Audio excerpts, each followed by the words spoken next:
Hadirin muslimin muslimat yang dikasihi Allah Subhanahu wa taala.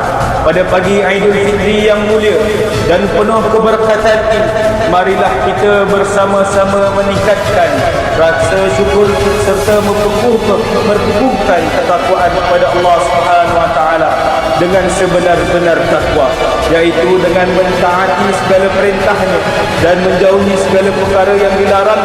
Mudah-mudahan kita semua dikurniakan keberkatan, perlindungan dan kejayaan di dunia dan di akhirat.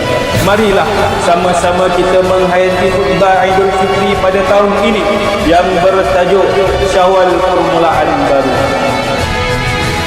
Allahu Akbar, Allahu Akbar, Allahu Akbar walillahil